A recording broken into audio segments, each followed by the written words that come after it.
mà đỡ xong mình ít nó bị u cha nữa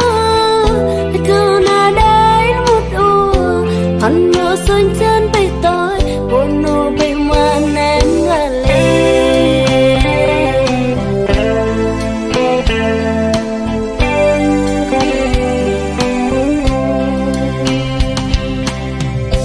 vì cơ chân cây lâu có nằm khá quanh mưa náo cười có mua cầu mai đi cho na bây em chân ô tôi mịt mông đỡ xong mình ít nó bây u cha nữa chú na đấy một đùa hắn nấu xuân chân bị tới hôn nô bị mà ném ra lê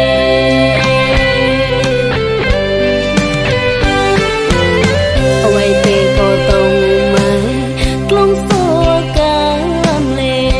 chắc bị cái này là ta hoa tay lô bray ai bị trôn tông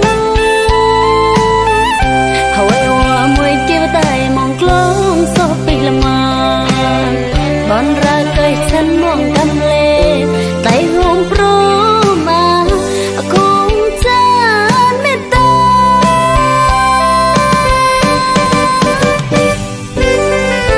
tao mua lại làm lại prong lại mong lại lo cầm lên tận ai kinh chán kiêng tôi lắng lâu như thâu vật đã hù lúa tới quê nơi chân về mua ngô lo mà về lên trâu cười men cho mò mà rê ngô ra lê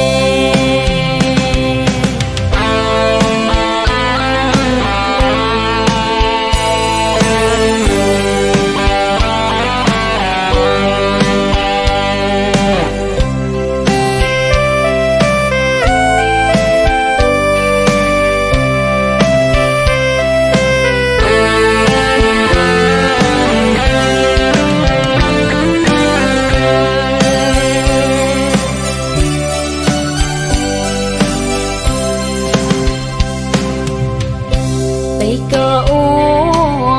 chân cây lâu có nằm khá quanh mưa náo cười có mua cầu mấy cái cho na thấy hôm cha nô tôi mệt mong mà đỡ xong mình ít nó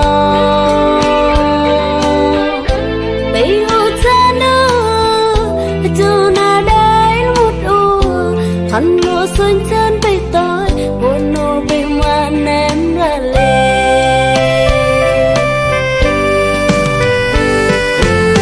ôi vì cô tông mây klong xô cam lê chắc bị cái này là ta hoa tay lo bray ai bị trôn tông hãy hoa mùi kia tay mong klong xô bị làm mà bọn ra cây chân mong cam lê tay hôm pro mà cũng chẳng biết ta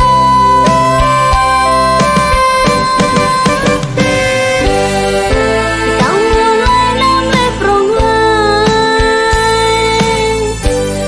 lại mong lại lo cầm lên tận ai kinh chán kiêng tôi lắng lâu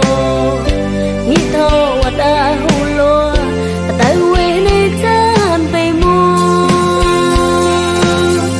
ngô lo mà về lên trâu cười men cho mò